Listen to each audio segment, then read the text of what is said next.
네, 여러분 안녕하세요. 텐선비 남인택입니다. 자, 오늘은 바이오 종목인 올릭스라고 하는 종목을 좀 여러분들에게 소개를 좀 해드리고자 하는데, 사실 이 종목은 기존에 우리가 종목 분석 영상으로 한번 다뤄본 적이 있습니다. 그래서 오늘 또 추가적으로 다루는 이유는 두 가지 목적이 있는데요. 첫 번째는 이게 11월 18일에 기술 이전 무상 관련된 루머가 튀어나와서 마이너스 17% 종가 마감으로 급락을 했습니다. 장중에는 심지어 뭐 하한가 근처까지 가는 급락을 보였는데, 이 루머가 진짜인지 아닌지 저는 모르죠. 이 루머 관련해서 우리가 좀 어떤 관점으로 좀 바라봐야 되는지에 대해서 제가 생각하는 소견을 좀 간단하게 말씀드리고자 하는 목적이 있고요.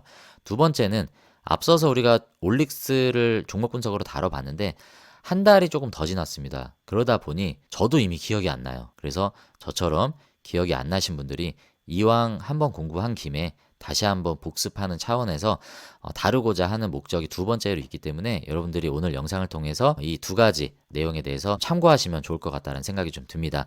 자, 그럼 바로 한번 영상으로 들어가 보도록 하고요. 영상 시작 전에 좋아요와 구독 한 번씩 꼭 좀 눌러주시고 끝까지 잘 시청해 주시길 바라겠습니다. 바로 한번 내용으로 들어가 보도록 하겠습니다. 네, 먼저 올릭스가 어떤 기업이냐. 자, 이게 사실 제일 중요하죠. 자, 전혀 기억이 나지 않으시는 분들이 혹 계실 수 있고 오늘 영상을 처음 보시는 분들이 계실 수 있기 때문에 자, 이번에 3분기 보고서에 나온 내용을 제가 참고로 한번 설명을 드리겠습니다. 자, 여기 보시면 사업 내용 마지막 부분에 이 기타 참고사항이라는 내용이 있습니다. 이 내용이 굉장히 좋아요. 여러분들 이 7번의 내용, 이 기타 참고사항 이 하단에 나오는 내용들 정독을 해보실 걸 좀 권장을 드리고요. 오늘 저와 함께 정독하기는 시간이 부족하기 때문에 자, 간단하게 한번 내용을 한번 살펴보도록 하겠습니다. 자, 여기 보시면 자, RNA 간섭 치료제. 자, 이게 바로 이 올릭스가 가져가고 있는 주요 사업 내용인데요. RNA 간섭 치료제가 어떤 것이냐라고 이렇게 설명을 하고 있습니다. 우리 몸에 여러 가지 단백질들이 생기는 현상들은 자연스러운 현상들인데 이것들과 달리 대부분 우리가 발생하는 질병들은 이 관련 단백질들의 비정상적인 생성과 너무 많이 생기는 이런 원인들로 인해서 발생한다라고 설명을 해주고 있습니다. 그렇기 때문에 이러한 비정상적인 단백질이 생성되는 것을 원천적으로 억제하는 기술. 자, 이 기술이 여기 설명하고 있는 RNA 간섭 치료제다라고 설명을 하고 있고요. 이 RNA 간섭 치료제를 활용해서 여러 가지 기술과 치료 물질들을 만드는 게 올릭스의 사업 내용이다라고 우리가 간단하게 이해할 수 있습니다. 자, 그런데 우리가 추가적으로 알아보면 자, 이러한 기존 RNA 간섭 기술의 한계점들이 있었다라고 합니다. 여기에 지금 세 가지로 정리를 하고 있죠. 첫 번째, 세포 내 전달 이슈. 그러니까 세포 내에 전달을 해야 되는데 쉽게 세포막을 통과하기가 어렵다라는 문제가 있고 세포 내로 전달이 되더라도 엔도솜 밖으로 방출이 되기 때문에 이 부분에 대해서 어려움이 있었다라고 합니다. 그리고 두 번째는 이제 오프 타겟 효과라고 하는 부작용인데 체내로 들어간 siRNA가 표적하고 있지 않은 메신저 RNA를 인식하는 오프 타겟 이펙트로 원하지 않는 단백질 합성을 저해할 수 있는 이런 부작용이 또 발생할 수 있다라고 합니다. 그리고 면역 독성에 대한 한계점들이 있었기 때문에 이러한 한계점들을 극복할 수 있는 다양한 이 RNA 관련 기술들이 개발이 되고 있겠죠. 방금 말씀드린 그런 부작용과 한계점들을 개선할 수 있는 차세대 기술이다라고 이런 것들을 여러분들이 좀 이해하시면 도움이 되실 것 같습니다. 자, 그래서 방금 설명드린 그런 기술을 통해서 올릭스가 가지고 있는 다양한 파이프라인들이 있습니다. 첫 번째로 이 비대 흉터 치료, 그리고 남성형 탈모 치료, 그리고 이 두 개는 안구 질환이죠. 노인성 황반변성 치료제, 망막하 섬유화증 치료에 활용되는 파이프라인을 가지고 있고요. 지방 간염 치료제로 활용되는 파이프라인을 가지고 있는데 이 OLX702는 여러분들이 조금 주목해 보시면 좋을 게 지방 간염뿐만이 아니라 이 비만 치료제로도 활용이 되고 있습니다. 그래서 올릭스가 비만 치료제 관련주로 엮이는 이유가 바로 이 OLX702A 이 파이프라인에 있다라고 우리가 잘 기억을 해보시면 좋을 것 같고 지금 시장에서 가장 많은 이슈를 받고 많은 밸류를 적용받을 수 있는 파이프라인이 바로 이 OLX702A다라는 부분을 잘 기억하시면 좋을 것 같습니다. 그리고 추가적으로 비형 간염 쪽으로 후보물질로 활용이 되는 OLX703A 파이프라인도 가지고 있습니다. 그래서 방금 소개해드린 그 파이프라인들이 사업보고서에 이렇게 설명이 돼 있고요. 보시면 각각의 적응증들을 다시 한번 이렇게 확인을 할 수 있습니다. 자, 비대 흉터 쪽으로 활용되는 파이프라인은 현재 미국 이상 진행 중이고요.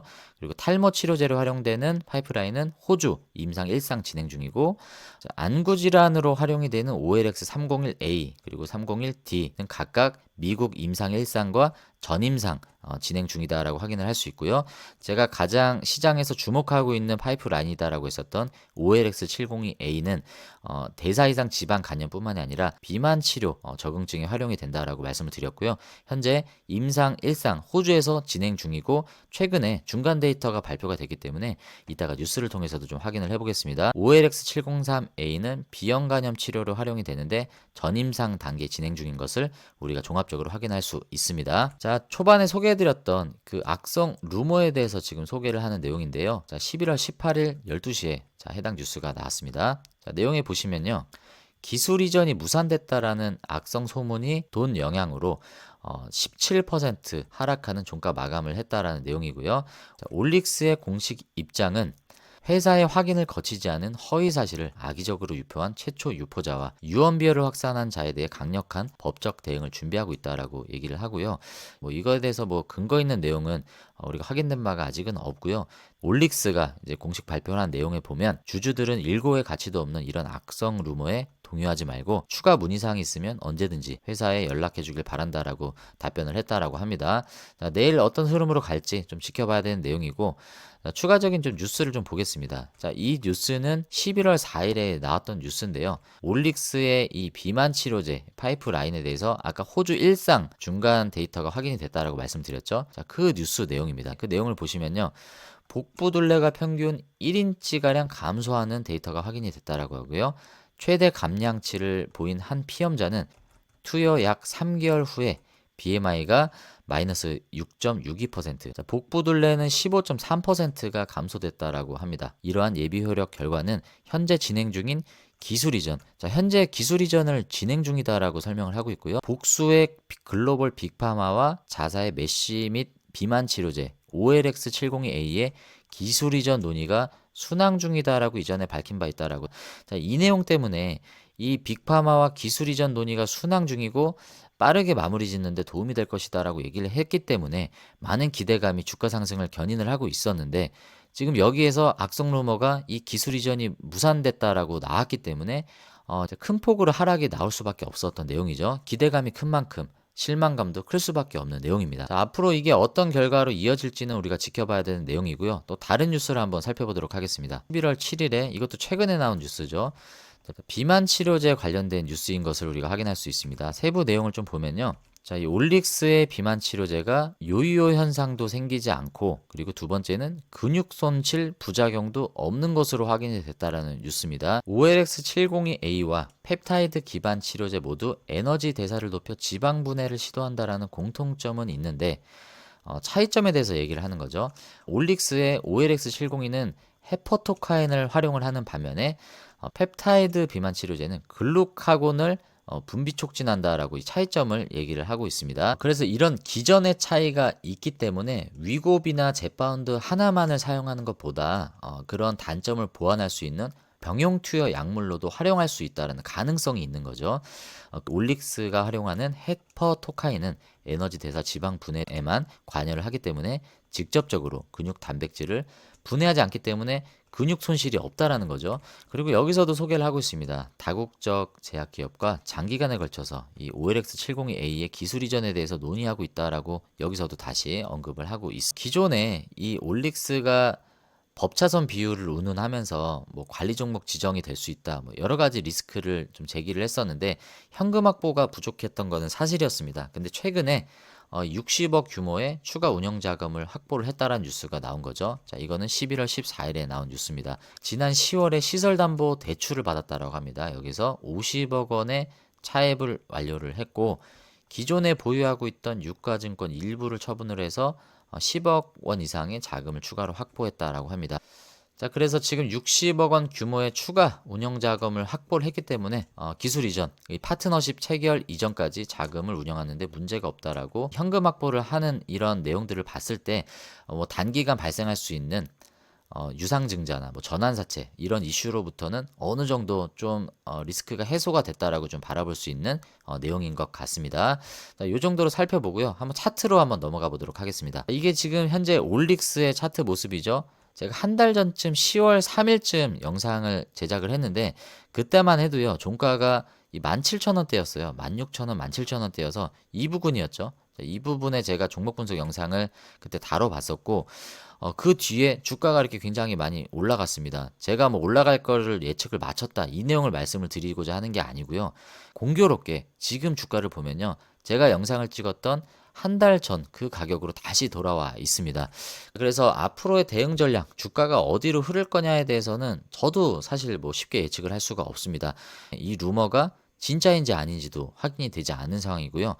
지금 투자자별 매매 현황을 보면 외국인들은 오늘 매물들을 대부분 다 던졌고요. 외국인들이 던진 매물을 개인과 기관이 나눠서 개인이 좀 많이 사갔네요. 자, 근데 여러분들 제가 이 루머 관련해서 여러분들과 좀 나누고자 하는 바는 이 루머가 진짜일까 아닐까 여러분들이 안심하셔도 된다. 여러분들이 좀 걱정하셔야 된다. 이런 내용에 대한 근거는 사실 없습니다. 다만 제가 말씀드리고 싶은 거는 ABL 바이오도 과거에 이런 루머가 상당히 많이 나왔습니다. 그리고 펩트론도 주주들이 우려할 수 있을 만한 악성 뉴스들이 나왔던 적이 있어요. 지금 펩트론의 주가의 흐름을 보시면요. 보유하고 있지 않은 분들의 입장에서는 굉장히 부러운 시점에 위치해 있죠.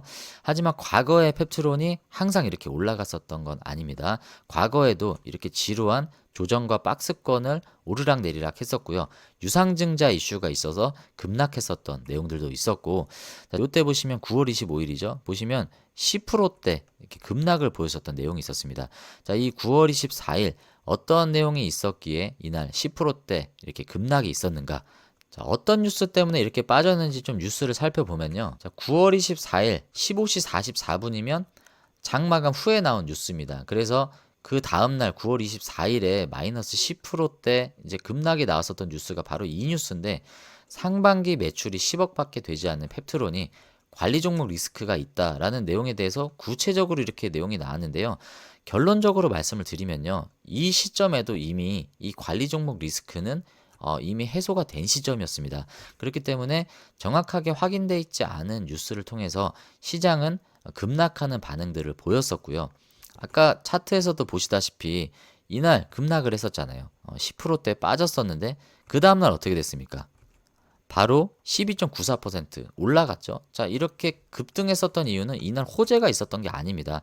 전날 있었던 이런 시장의 급락에 대한 뉴스가 사실 확인해 봤을 때는 그렇게 위험한 뉴스가 아니었다라는 것을 공부를 하신 분, 사업에 대해서 완벽하게 분석이 되신 분들은 이때 오히려 기회로 들어가셨겠죠. 바로 그 다음날 12%의 급등이 나왔을 수 있었던 흐름이었죠. 그래서 이때 기회로 생각하고 들어가셨던 분들은 이후에 일라이릴리 통해서 어떤 계약 공시가 나왔을 때 이런 상승 흐름을 수혜를 누릴 수 있었던 그런 당사자가 될 수 있었던 겁니다. 그래서 그 사업에 대해서 정확하게 분석이 돼 있고 공부가 돼 있는 사람만이 이런 근거가 없는 악성 루머가 나왔을 때, 악성 뉴스가 나왔을 때 기회로 삼을 수 있는 타이밍을 잡을 수 있다라는 거죠. 또 한 종목을 또 보도록 하겠습니다. 자, 이번엔 ABL 바이오, 마찬가지로 바이오 종목인데요. ABL 바이오도요. 과거 뉴스를 찾아보면 참 루머가 많았습니다. 자, 보시면 ABL 바이오 루머라고 제가 검색을 해봤는데요. 자, 보시면 지금 올해 9월 4일에 임상 실패 5회입니다. 자, 이 루머를 진화하는데 진땀을 흘리고 있다. ABL 바이오 진땀. 이런 뉴스가 9월 4일에 나왔었고요. 그리고 2018년 12월 18일에 보면 상장 앞두고 루머 도는 ABL 바이오 파트너사 트리거 풍문 사실 아니다. 자, 상장하기도 전에 루머가 돌았다라고 나오고요. 그 밑에 보시면 이번에 2022년 5월입니다. ABL 바이오가 사노피와 계약에 문제없다. 악성 루머에 강력 대응하겠다라고 공식 발표를 했었죠. 근데 우리는 결과적으로 알고 있습니다. 제가 지난번 영상에서도 ABL 바이오 종목 분석 영상을 다뤄봤었죠. 사노피와 계약을 했지 않습니까? 기술 수출했죠. 사노피와 기술 수출을 문제없이 했습니다. 그렇기 때문에 이 문제없다라고 이 루머에 강력 대응하겠다라고 했던 회사 입장이 어느 정도 근거가 있었던 내용이고요. 그리고 위에 아까 확인했었던 ABL바이오 임상 중단. 자, 이 내용도 결과적인 얘기지만 회사에서 임상 중단을 한 건 사실이지만 이게 핵심 파이프라인이 아니기 때문에 핵심 파이프라인에 집중하기 위한 회사의 전략이었다라는 것을 우리는 시장의 이 주가 흐름을 통해서 이미 확인한 바가 있습니다. 자, 아까 이 루머가 나온 게 언제였죠? 2024년 9월 3일이었죠. 자, 그때 차트 흐름을 한번 볼까요? 자, 이때였습니다. 9월 2일 다음날 9월 3일. 자, 개파락하면서 이틀간 빠졌었죠. 하지만 이 ABL 사업의 성장성과 사업 내용을 공부를 하셨던 분들이고 신뢰가 있었던 분들이라면 오히려 이때가 매수하셔야 되는 기회였다라고 우리가 알 수 있는 거죠. 자, 올릭스 차트로 다시 돌아왔습니다. 자, 그래서 제가 말씀드리고 싶은 게 뭐냐면 다른 종목 그리고 바이오 종목 내에서도요. 다양한 기술 수출 관련, 임상 관련된 뉴스와 루머들은 계속 발생하고 있습니다. 자, 그럴 때 우리가 어떤 기준을 가져야 될까요? 첫 번째는 여러분들 기업에 대해서 정확하게 우리는 분석과 공부가 되어 있어야 됩니다. 왜냐하면 아까 펩트론 공부해 보셨잖아요. 아까 펩트론 뉴스를 통해서 말씀을 드렸죠. 아까 그 나온 뉴스는요. 펩트론을 공부하신 분들에게는 전혀 문제가 되지 않는 뉴스였습니다. 왜냐하면 그 뉴스에서 다루고자 하는 거는 관리 종목 지정 사유가 될 수 있다라는 뉴스였는데 사실 그 뉴스가 나왔던 시점에 이미 관리 종목 지정 사유에서는 해소가 된 시점이었습니다. 그렇기 때문에 기업에 대해서 공부가 돼 있으신 분들은 그 뉴스로 빠졌을 때는 오히려 기회였다라고 생각을 할 수 있고요.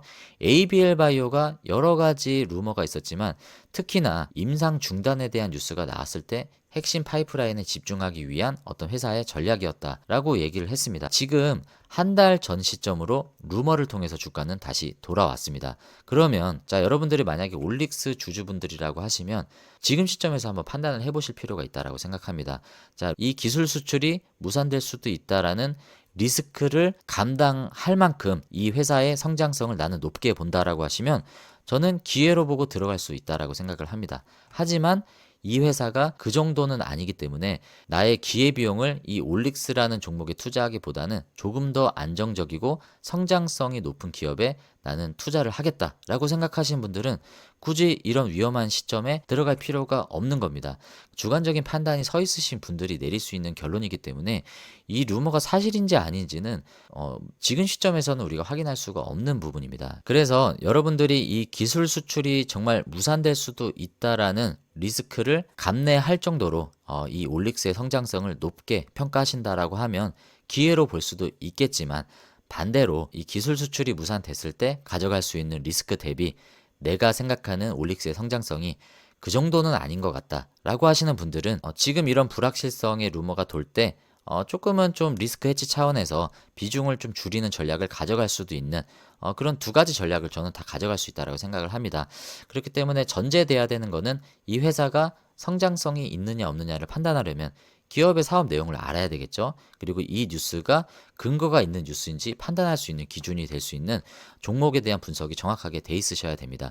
앞서 봤었던 펩트론과 ABL 바이오와는 조금 다른 성격이긴 하지만 이런 내용들은 계속 여러분들의 심리를 자극을 할 겁니다. 이 심리를 붙잡을 수 있는 거는 여러분들의 투자에 대한 신뢰와 믿음이 분명히 필요하기 때문에 여러분들이 공부를 통해서 내가 이 회사의 성장성을 한번 투자해보고 싶다 내지는 내가 조금 불안하다 라는 여러분들의 심리를 객관적으로 한번 잘 판단을 해보셔서 신중한 결정을 내리시길 바라겠습니다. 오늘 올릭스 관련돼서 나온 루머에 대해서 한번 제가 갖고 있는 소견을 좀 나눠봤고요. 복습하는 차원에서 올릭스의 사업 내용도 한번 같이 다뤄보았습니다. 자, 오늘 영상이 도움이 되신 분들은 구독과 좋아요 아직 안 누르셨다면 한 번씩 좀 눌러주시길 부탁을 드리고요. 여러분들의 수익이 10배 그리고 주식은 더 쉽게 되실 수 있도록 텐선비 남인택이 늘 여러분들과 함께 하겠습니다. 자, 오늘 영상 끝까지 시청해 주셔서 감사하고요. 저는 다음에 또 좋은 영상으로 인사드리도록 하겠습니다. 감사합니다.